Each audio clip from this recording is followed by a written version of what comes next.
Welcome to Track G, winning with high impact channels. Is everyone in the right place? Everyone have a good night? Everyone have a good night? Better energy. My name is Rick Berger. I'm the Senior Vice President of Membership, Engagement, and Development at the IAB, and we're thrilled to have you here with us today. I consider IAB my annual reminder that I need a vision check because I can see less and less every year. And now these have to be on my face to get through this. As we get started, I'd first like to thank our sponsor for today's track, and notably also the principal sponsor for all of ALM, and that's the Audio Consortium, consisting of iHeartMedia, SiriusXM Media, Nielsen, NPR, and Podscribe. Thank you. What a great statement they made by being the presenting sponsor of this entire week, so thank you. Over the last couple of days, we've talked a lot about change, how the media landscape keeps expanding and fragmenting and accelerating. There's more platforms than ever before. There's more formats than ever before. More stories are being told everywhere, and it's all happening simultaneously. Yet, at the same time, we're learning as an industry something that's almost counterintuitive to all of that. Winning today isn't necessarily about being everywhere. It's about investing more intentionally in the channels that deliver real attention, real engagement, and most importantly, real outcomes. So that's what this track today is all about. Beyond the feed, winning with high impact channels. Because here we're going to focus on three vitally important channels that consistently show up a little bit differently in the data that you're looking at. That's audio, that's digital out of home, and that's gaming. These are channels rich with attention, growing audiences, and increasingly sophisticated creative targeting and measurement capabilities. Sound good? I said, does it sound good? Right on. What we'll do today is explore how brands are driving stronger omni-channel performance by leaning into these channels that don't just reach people, but stay with them well beyond the interaction. So to kick us off, we're starting with one of the most powerful examples of high-impact media, audio. Audio has consistently remained one of the most engaging and measurable channels in media because it's always with us. When we're driving, when we're working out, when we're on the 193 bus into New York, when we're shopping, when we're cooking. Audio is omnipresent in our lives. So in this panel, love this name, Crank Up the Outcomes with Audio, we're going beyond the passion and into the proof, looking at benchmark incrementality, the multiplier effect that audio has on other channels, and the frameworks marketers are using to measure and scale performance. To that end, please join me in welcoming to the stage Matt Drengler, Head of Partnerships at Podscribe, Rich Tunkel, Managing Director of Nielsen Audio, Rich, Gina Garrubbo, President and CEO of NPR, and our moderator is Tom Webster, a partner at Sounds Profitable. Give him a big hand. Thanks. Go get him. Actually, a little correction. I'm the CEO of National Public Media, the sponsorship subsidiary of NPR. I don't want to get in trouble here. As the check-getting arm of, keep getting them checks, Gina. Good morning, everybody. Thanks so much for joining us for this, about a topic that we're all extremely passionate about, audio. We've been in audio for a long time. And one of the things about audio that makes it so significant and impactful is that it hits the brain entirely differently. It hits the brain entirely differently than all of the visual input that we take in. There's science behind this, certainly. When we are sitting back with our phones, scrolling, swiping, and taking in visual data, right? Our brains process that in an interesting way. They take in that information through electricity, through light. It then translates into chemicals, and then that chemical translation is translated back into electricity, and that's how the brain processes it, right? Audio does not work that way. Audio goes right into your ear balls, tickles the little hair on the inside of your inner ear, and goes directly to your brain. And what that means is that all of that emotion, all of that impact, all of that memorability is indelibly imprinted on your brain. And unlike the IAB passes that you're wearing around your neck, it can be reprinted over and over. So that's a part of how audio really works, right? It captures our attention. And I do want to start with that with our panel. We're all going to be talking about a lot of research, right? We're going to be talking about, Sounds Profitable has some research. We're going to be hearing a lot from Nielsen, from Podscribe, and also research that NPM and NPR have conducted. And all of that is going to be available at iab.com/research. You should never /research, friends. But that is where you can find it. So I'm going to start with attention. Last year, Sounds Profitable released a study called The Advertising Landscape. And one of the questions that we asked about 22 different ad-supported media platforms, everything from podcasts to network TV to YouTube, everything that was ad-supported. We asked if people could recall a specific ad from the last week. And amongst all of those choices, the number one answer in terms of which channel people could recall a specific ad from was podcasts at 86%, and number 3 was radio at 81%. Contrast that with Facebook, for example, was 67%. So that memorability does something a little bit different. That quality of attention does something a little bit different, and I think that has to do with choice and selection. People actively choose audio. So Gina, when people are choosing NPR content, how is that affecting the reception of branded messages and sponsorships?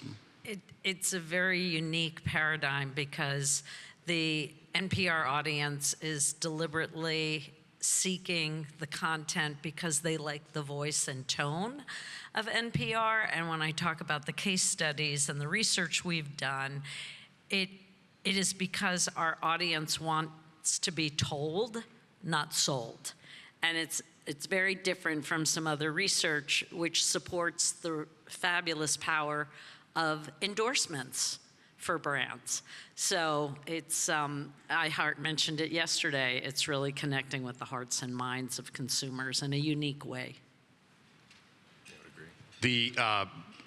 A lot of the brand lift work, Rich, that you've done at Nielsen, I think you've done thousands, right?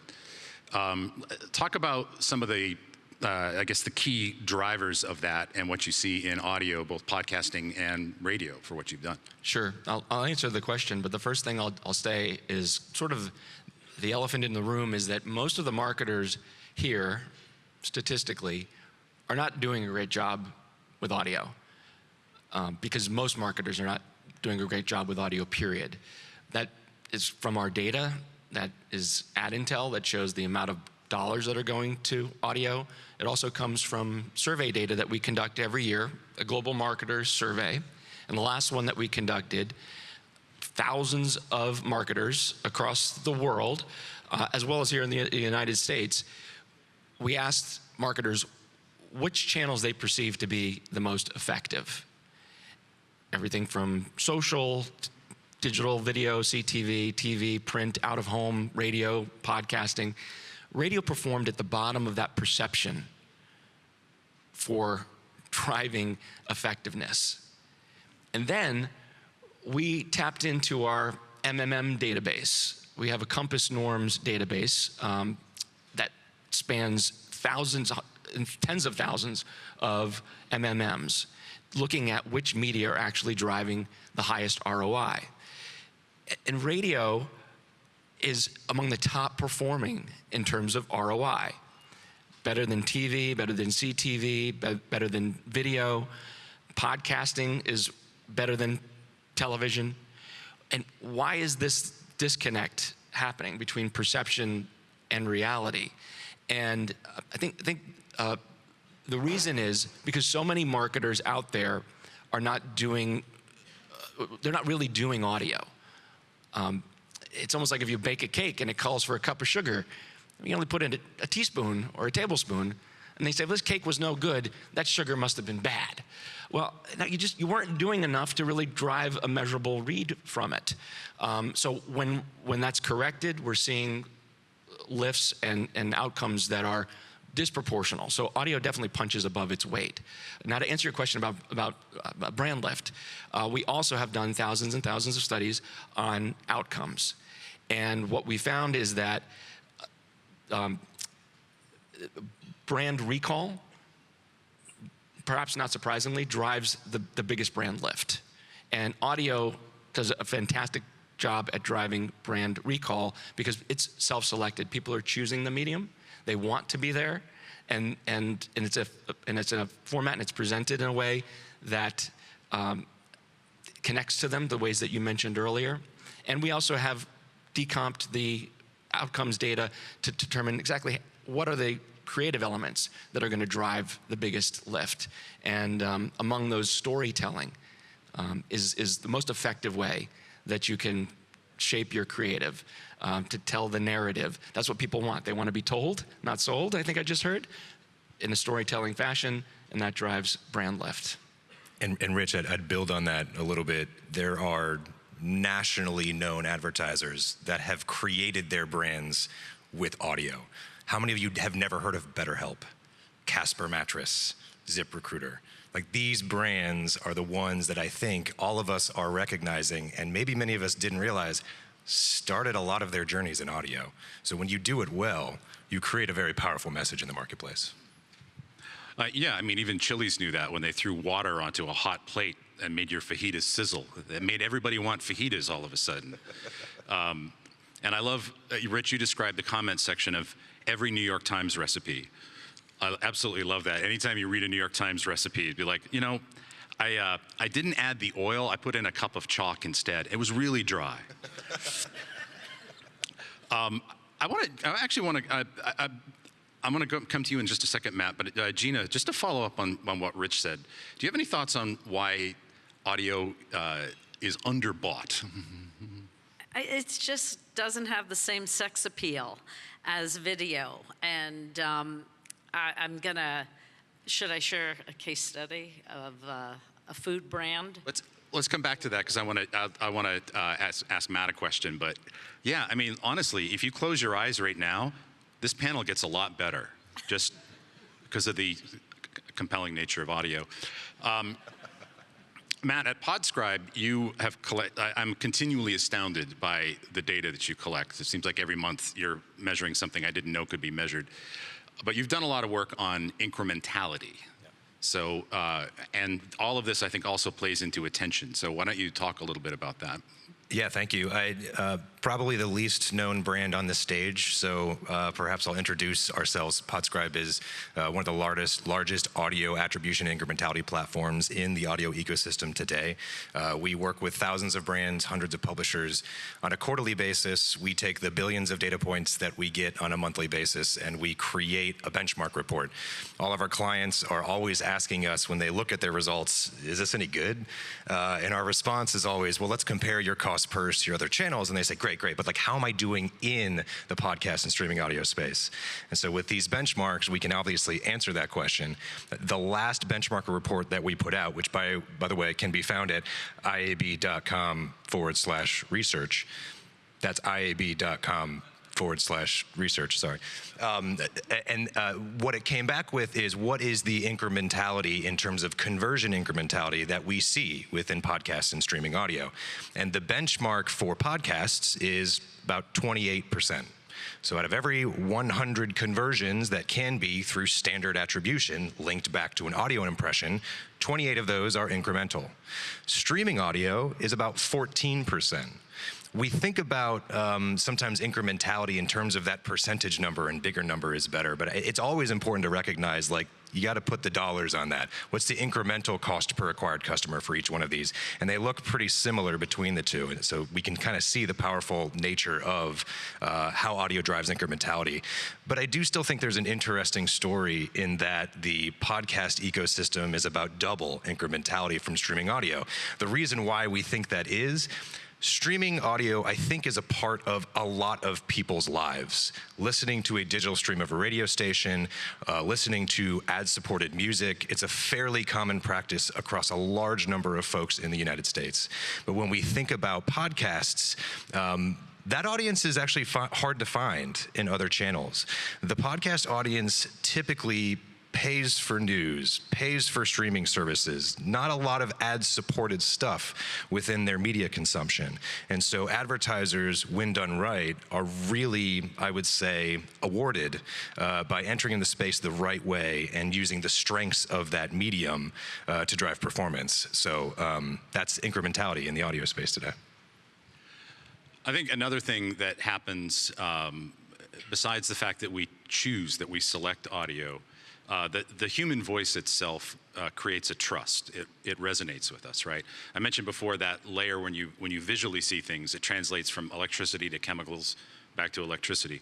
What happens in that translation layer? Nobody knows. There's no objective reality. We could all be monsters.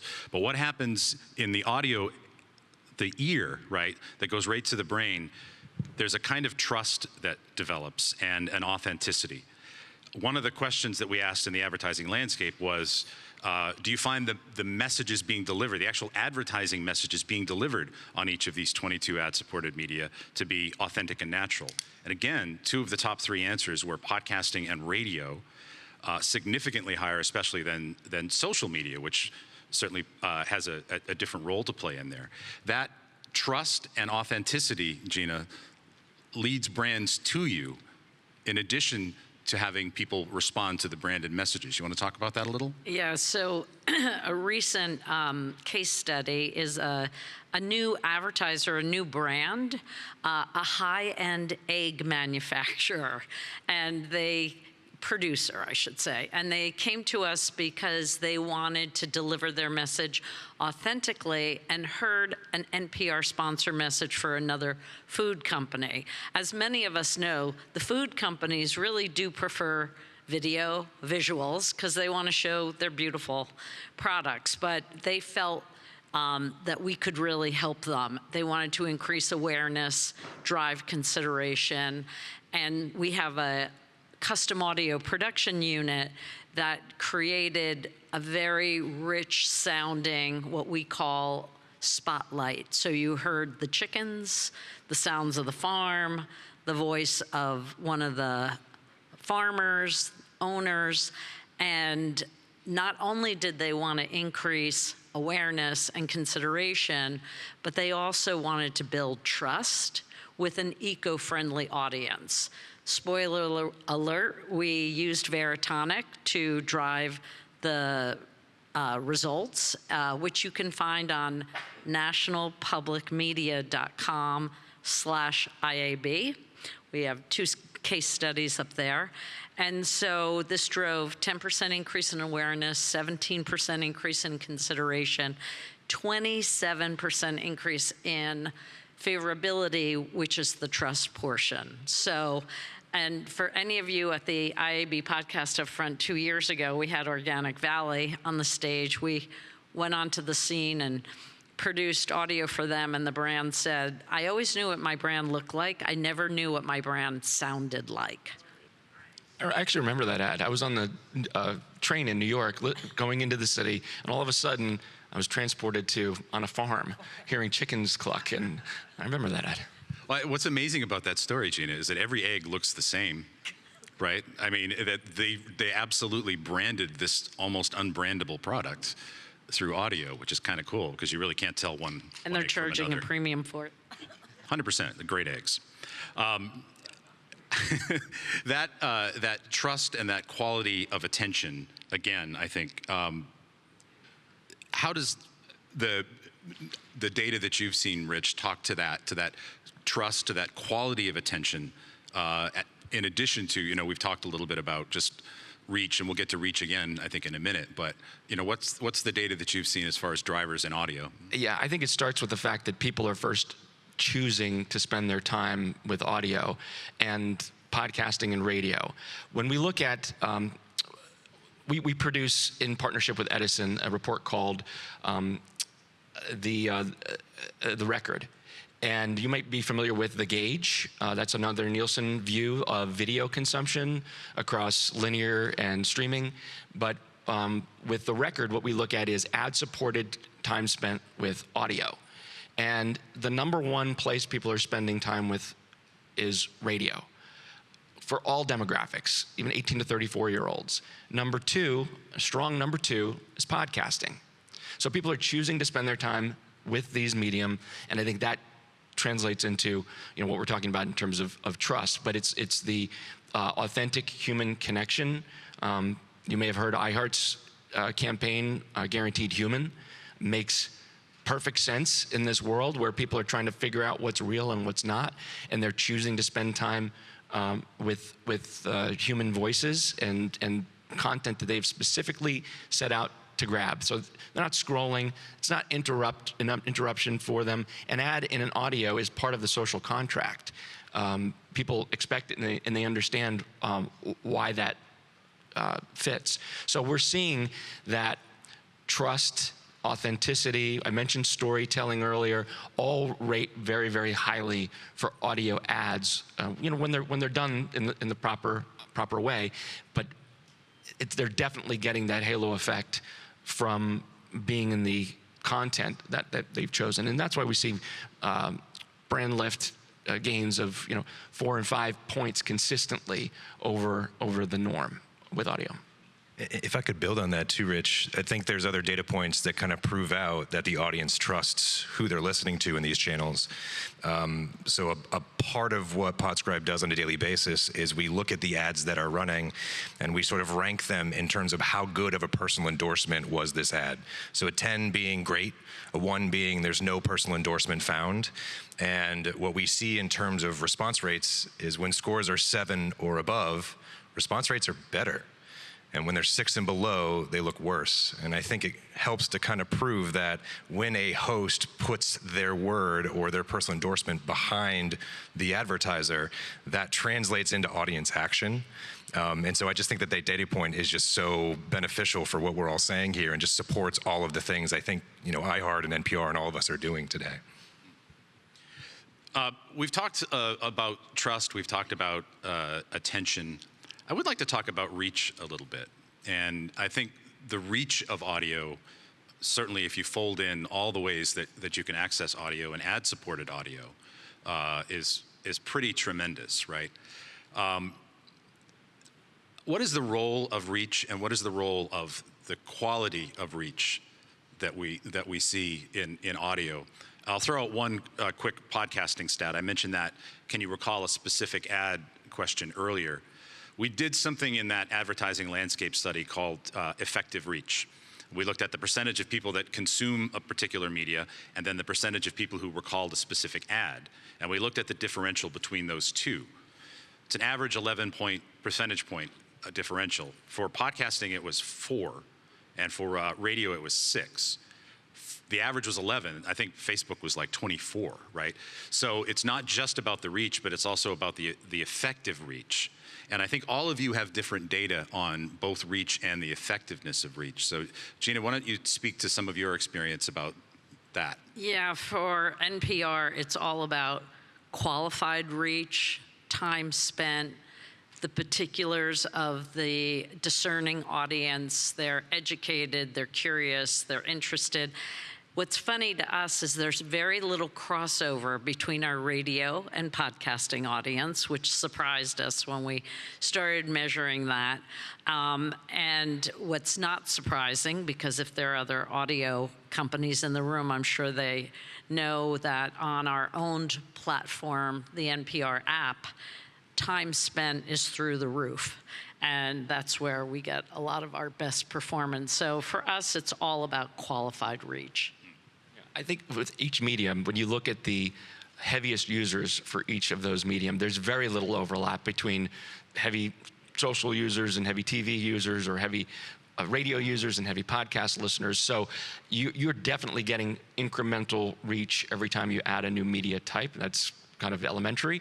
But we see that the effective reach goes up tremendously just with tweaking budgets. And we can talk a little bit more about the tool that I'm referring to that we use to do this planning.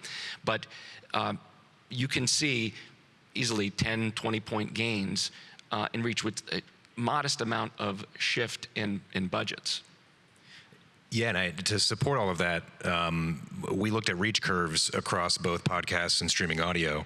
I think one of the most interesting things to call out is if you are supporting or spending in those channels, you can reach upwards of 85% of the United States population by being present in both of those channels. The other interesting thing is there's only about a 20% overlap in audience. So there is a lot of benefit to having both a podcast as well as a streaming audio strategy. I'm not even including radio in that. So there's a lot of great opportunity to drive reach within this channel for sure. Gina, you obviously have broadcast, you have radio properties, or radio content, you have podcast content.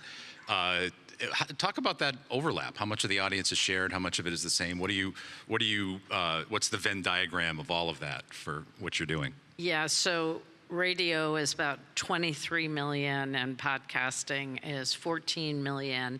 And it's only 17 to 20% overlap between those two. Podcasting is younger, but psychographically, it is an environmentally conscious early tech adopter, business decision maker. So it's funny how they're very different and their media consumption's different, but psychographically, it's a similar profile. High-end egg consumer. Yeah. Breakfast snobs, I think, was a demographic. In terms of, I want to just go back to you, Matt, for just a second, because parts of audio also reach people that are not easy to reach, right? Have you seen some data on that? Yeah, I think a lot of the performance data that we see backs that for sure. I mentioned before, but a lot of people, I think, listen to music. Not as many people necessarily, or should I say, because podcasts are sort of self-selecting, that helps a lot in terms of increasing that reach. I think the other thing that I'll mention too is advertisers that are heavy in the audio space today see a lot of great performance when they find net new reach. So when we're talking to some of our clients, I think it's common to want to look at some of the larger podcasts that are out there. And I think most people like to see their brand on the billboard right outside of their front door. But what we see is that a lot of these advertisers can find net new reach by finding those smaller to medium-sized shows. And when they start to pack that into their planning, they get rewarded because we see better performance when these advertisers find net new reach. And they're sort of, it's interesting. So yes, they find better performance in net new reach, but the reason why is because these shows with slightly smaller audiences, the content creator cares a lot. And they care so much, they want that ad to really resonate with their audience. So oftentimes, these host-read ads, these personal endorsements, they take a little bit more time, where you might let's say, ask for a 30-second or 60-second ad. A lot of these smaller creators they'll make a minute 30 or a two-minute ad, and it's strange to say. And Gina, this kind of falls. I know that you have different research to kind of showcase the power of even short-form audio as well, but long-form works really well too because it's sort of a dialogue and a conversation. We see both on a response rate perspective, so things like visitation rate or conversion rate, and on a per dollar basis, so things like cost per visitor or cost per acquired customer, that those improve as the length of the ad goes up. Is that weird? Aren't we used to kind of talking about like the attention span of goldfish happening within our ecosystem today? And to be able to tout within audio that the audience is so engaged, they oftentimes don't even realize they're listening to an ad. And that drives performance for advertisers. I think it's a really powerful message. So that's how we sort of see, net new reach and advertisers that kind of dive in on some of the smaller channels and some of the performance that they see. I will talk about the power of the 15-second audio message we do in broadcast, but I will also say we do 1 to 3 minutes of audio storytelling in our podcasting, and one of the things we hand over to the brands is not only the creative, because it's white labeled, it doesn't say NPR, it's from our NPM team, but completion rates. people they want to hear it if it's in a storytelling format. Totally agreed. So we've talked about reach, we've talked about attention and trust, and now let's talk about where the checks get signed, the actions that people take, and how people respond to ads. And we know, and you all have data about how effective post-exposure actions of many kinds are. We have data on that. You all have data on that. People purchase products, they research them, they visit websites, they tell a friend.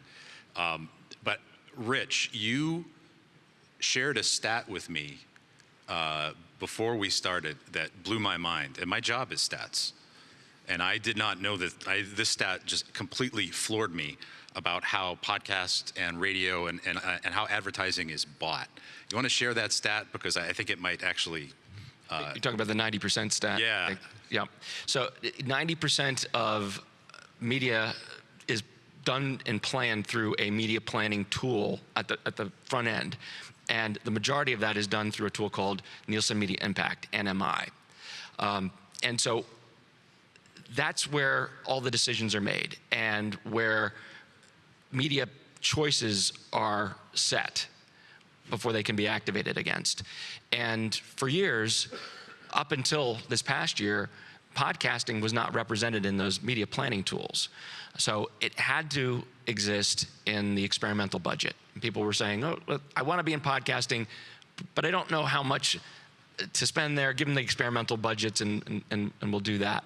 But the media planner couldn't answer the question, what does this do to my overall media campaign?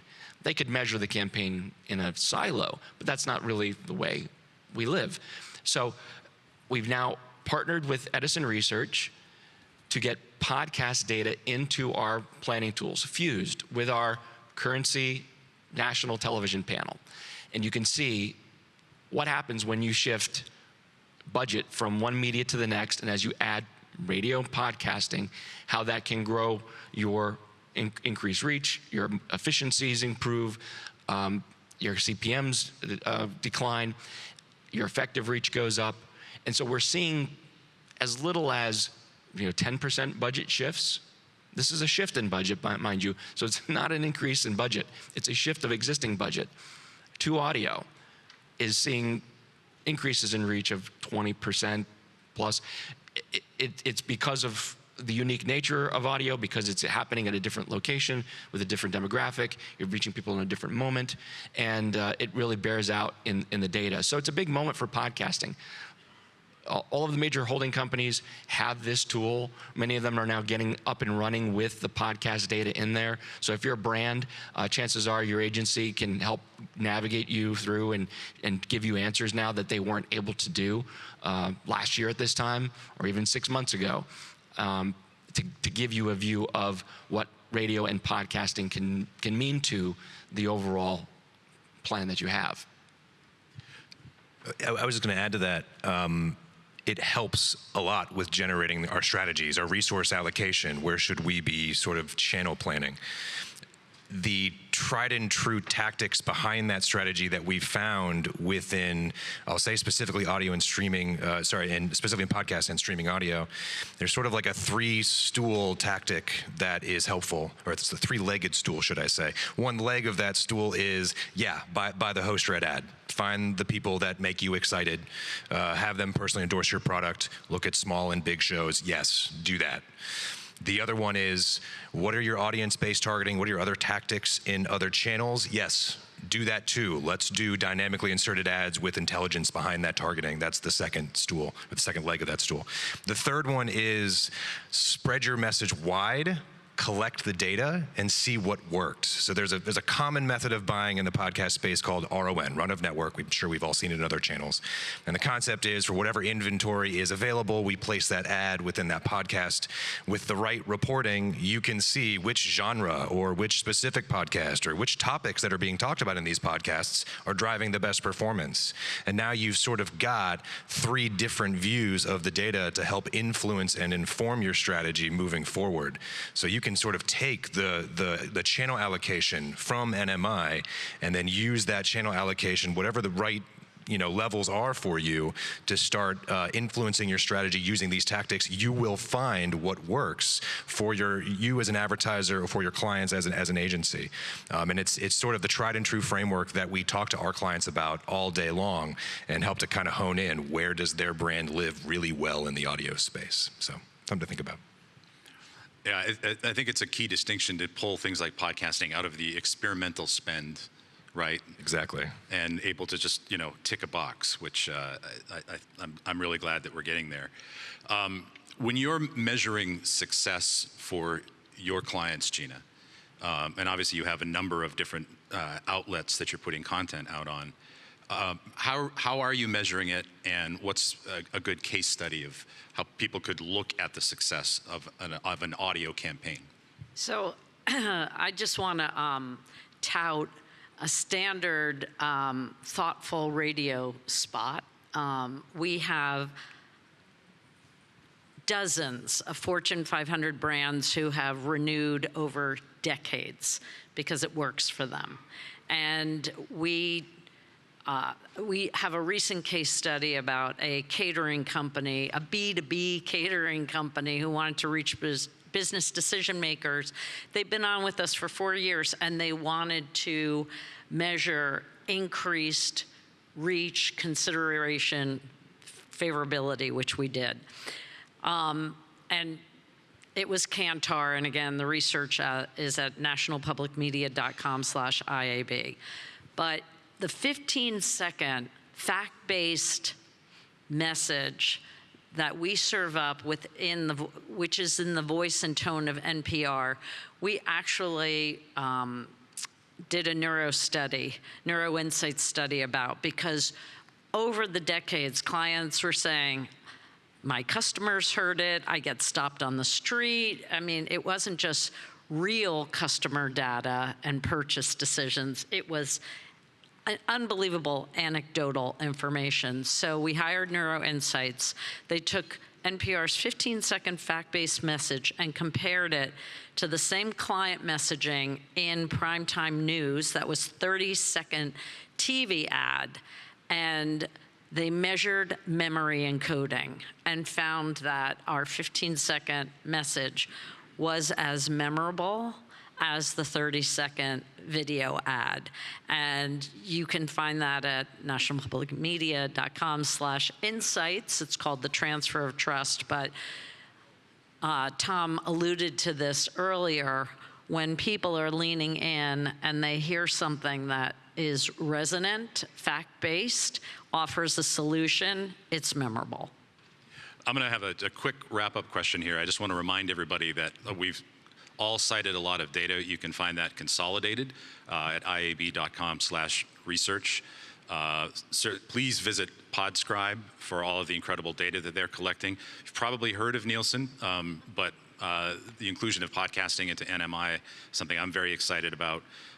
We are honored to partner with NPR and NPM on a lot of the research that we do at Sounds Profitable. We are the trade association for the podcast industry. We have a lot of resources available there as well. And we are all excited about audio. And I want to close with the human voice. And yeah, there's music. Let's set that aside. Is there something about the human voice that creates a permission structure almost in the mind of a listener that welcomes a brand? That's a wacky question. Thanks, Tom, for the curveball. No, just kidding. So I think what we see constantly in our research is the trust factor, like we've been talking about here today. I think we see that that trust factor is rewarded for the advertisers that really dive in and that explore the medium and align their message to the medium.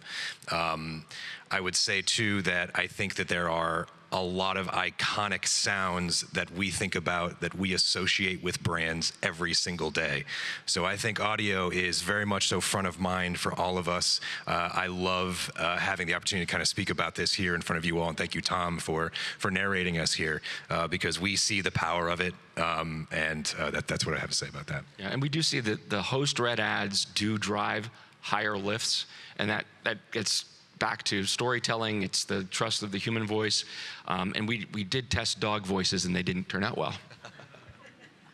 At NPR, we call it the halo effect. Yeah. I've worked at a lot of big media companies. I've worked in media my whole adult life.